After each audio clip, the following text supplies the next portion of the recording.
Hello everyone, welcome to Tasty Dish by Sethu Palaniyappan. Lunch box சீரீஸில் நம்ம பார்க்க போகிறது கருப்புழுந்து சாதம்ங்க. இதுக்கு ஃபஸ்ட்டு கருப்புழுந்து பொடி ரெடி பண்ணிக்கணும். அதுக்கப்புறமாட்டி அதை வச்சு சாதம் எப்படி செய்யலான்றதை பார்க்கலாங்க. கருப்புழுந்து பொடி செய்கிறதுக்கு ஒரு கடாய் ஹீட் பண்ணியிருக்கிறேங்க. இதுக்கு 100 கிராம் கருப்புழுந்து கடாயில் சேர்த்துக்கிறேன். சிம்மில் வச்சுக்கிட்டு கருப்புழுந்தை வறுத்து எடுத்துக்கலாங்க. நல்லா வாசனை வர அளவுக்கு, நிறம் மாறுற அளவுக்கு வறுத்து எடுத்துக்கோங்க. கருப்புழுந்து நல்லா வறுபட்டு வாசனை வருதுங்க. இப்போ இதில் காய்ந்த மிளகாய் 6 சேர்த்துக்கிறேன்.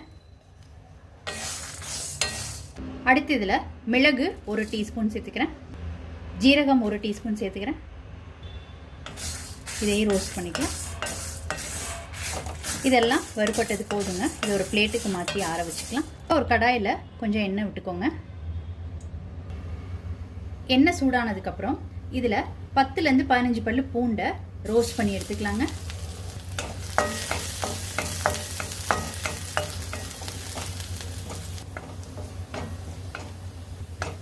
பூண்டு இந்த அளவு ரோஸ்ட் ஆனது போதுங்க. இதை பிளேட்டுக்கு மாற்றிக்கலாம். வறுத்து வச்சுருந்ததெல்லாம் ஆறுனதுக்கப்புறம் ஒரு மிக்சி ஜாருக்கு மாற்றிக்கிட்டு இதை பவுடராக அரைச்சி எடுத்துக்கலாங்க. கருப்புழுந்து பொடிக்கு தேவையான உப்பு சேர்த்து அரைச்சி எடுத்துக்கலாங்க ஒரு தடவை. ரொம்ப சூப்பராக ஒரு அருமையான கருப்புழுந்து பொடி ரெடி பண்ணியாச்சு.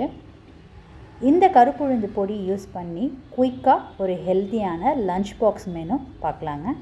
இந்த சாதம் செய்கிறதுக்கு ஒரு கடாயில் நெய் விட்டுக்கிறேங்க. இதோட கொஞ்சம் எண்ணெயும் சேர்த்துக்கிறேன். பசங்களுக்கு கொடுக்குறதா இருந்தால் நீங்கள் வெறும் நெய் மட்டும் சேர்த்துக்கோங்க. எண்ணெய் சூடானதுக்கப்புறம் இதில் கடலைப்பருப்பு, உளுந்தம்பருப்பு சேர்த்துக்கிறேன். முந்திரி பருப்பு சேர்த்துக்கிறேன். இது ஆப்ஷனல். கடுகு சேர்த்துக்கிறேன். கடுகு பொரிஞ்சதுக்கப்புறம் காய்ந்த மிளகாய், கருவேப்பிலை, பெருங்காயத்தூள், குக் பண்ணி வச்சிருக்கிற ரைஸ், இந்த ரைஸுக்கு தேவையான கருப்புழுந்து பொடி, இந்த ரைஸுக்கு தேவையான உப்பு, இது எல்லாத்தையும் கலந்து விட்டுக்கலாம். எல்லாத்தையும் ஒன்று சேர்த்து நல்லா கலந்து விட்டுக்கிட்டாச்சு. ஃபைனலாக இதில் வறுத்த நிலக்கடலை சேர்த்துக்கிறேங்க. இதோட டேஸ்ட்டை கூட்டுறதுக்காக. ரொம்ப சூப்பராக டேஸ்டியாக ஒரு அருமையான குயிக்காக செய்யக்கூடிய கருப்புழுந்து சாதம் ரெடி பண்ணியாச்சுங்க.